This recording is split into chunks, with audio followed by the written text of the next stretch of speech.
Good afternoon, 7th graders, and welcome to our first real unit of study in 7th grade world history, and that is the Empire of Rome.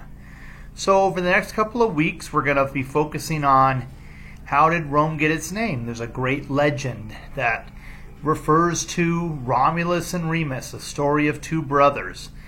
And that story leads to how Rome gets its name. And at first, Rome is a monarchy. It's run by a king. Over time, though, it changes into a republic where a group of individuals make rules and laws for the Roman people to follow. The most famous are the 12 tables that were displayed at the Roman Forum so that all citizens of Rome knew exactly what the rules and laws were. It was a very forward movement for a form of democracy so that everybody could know what was expected of them and the punishment if they disobeyed those laws. We also need to learn about how the Roman Empire expanded. At first, Rome was a little area called Latium in the northern part of Rome. Their rivals were the Etruscans. But over time, the Latin people in Latium, they took over the Etruscans and slowly over time, through warfare, took over most of the Italian peninsula. Remember, a peninsula is an area of land surrounded by water on three sides. In this case, Italy surrounded by the Tyrrhenian Sea to the west, the Ionian Sea to the south, and the Adriatic Sea to the east. And its only connection is the northern part, where the Alps mountains are.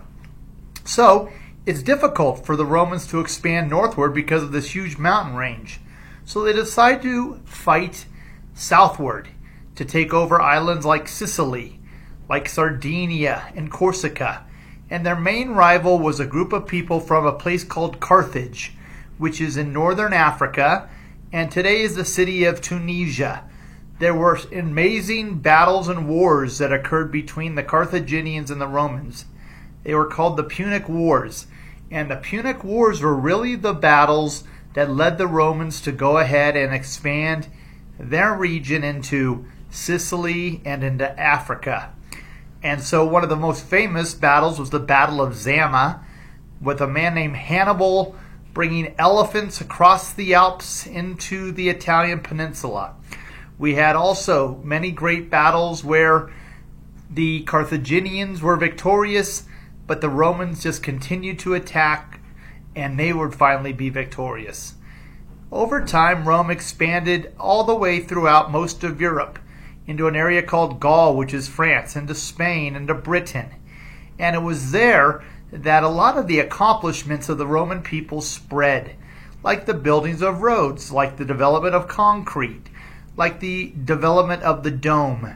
And many of these accomplishments we still use today. And so one of the focuses of our study over the next couple of weeks will be the accomplishments of the Romans and how the Romans have influenced the world from what they were able to develop back 2,000 years ago.